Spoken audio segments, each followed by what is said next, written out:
You know, as Lieutenant Governor, I have been very fortunate. It's been very fortunate for me to get a first-hand look at our state's revenues and expenditures over these past 7 years.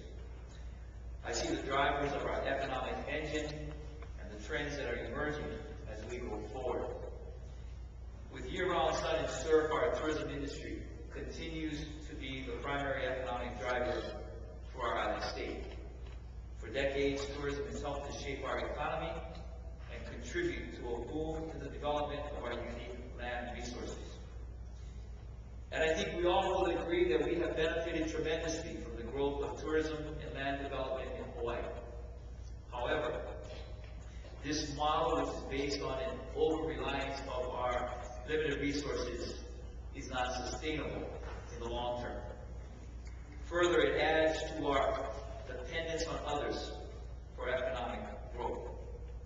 So to improve the quality of life for all the people of Hawaii, and to put our state on a path toward a better, more prosperous future, we must become more self-sufficient and diversify our economy.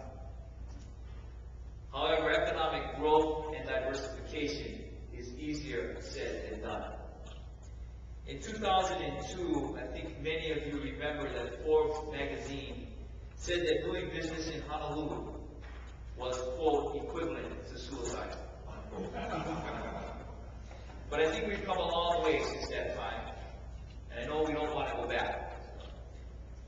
Last year, Forbes ranked us number 27 in the nation.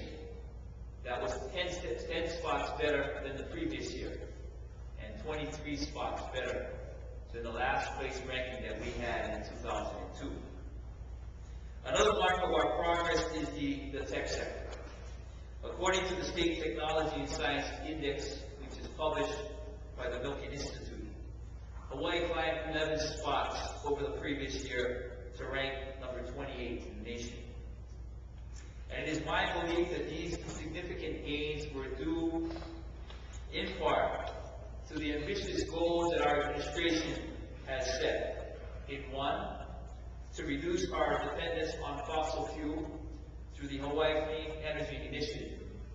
2, our efforts to improve science, technology, engineering, and math education in our schools. And by 3, our policy agenda spurred by the Hawaii Innovation Initiative.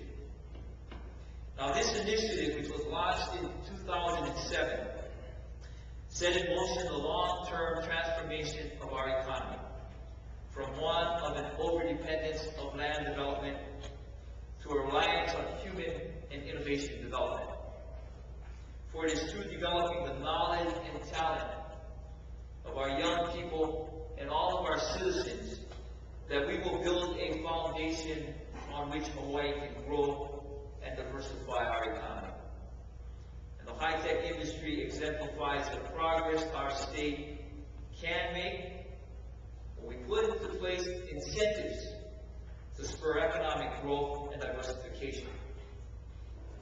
As of the year 2007, 200 patents were owned by Hawaii high-tech businesses. And we have 610 patents that are pending. 74 high-tech businesses own copyrights, and 65 own trade secrets. 65 own licenses, and 58 have trademarks.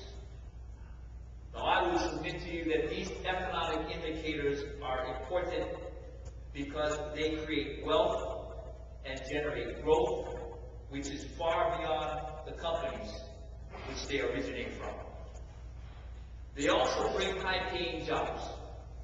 In high-tech alone, there are 1,450 full-time jobs with an average wage of more than $76,000 a year.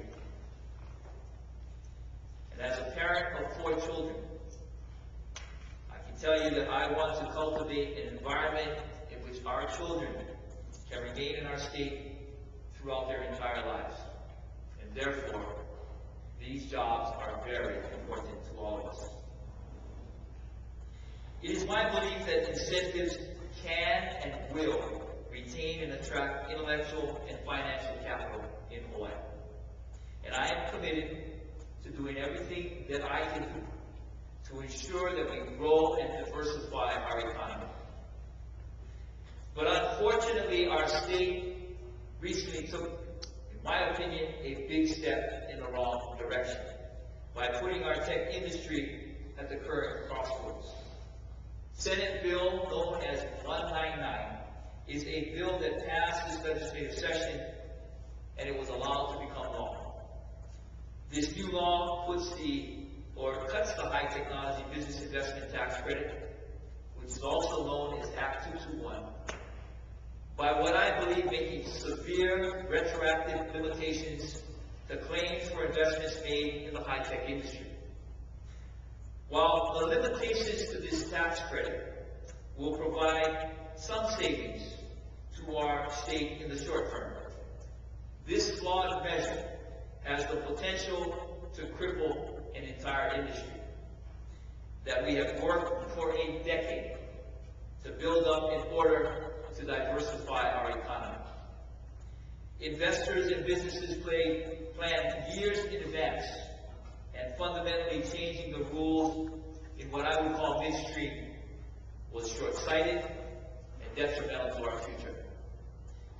Given the current economic challenges, our policies must convey that Hawaii is open for business. However, it is my position that Senate Bill 199 sent the wrong message.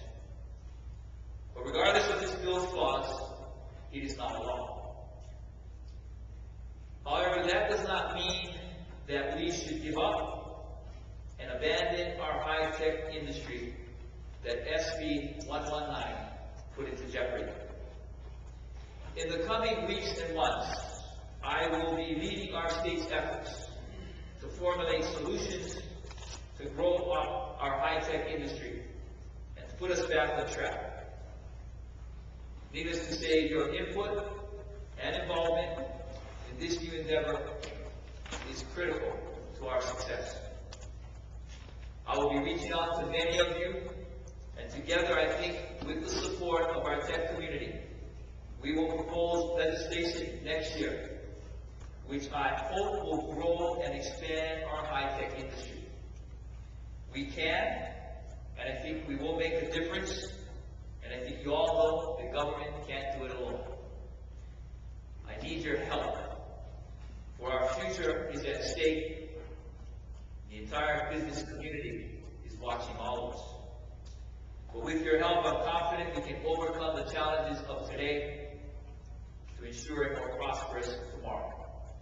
And as such, I invite you to please contact my office if you want to be a part of this solution. And you can either do that by phone at 586-0255 or by email, very simple, LTGOB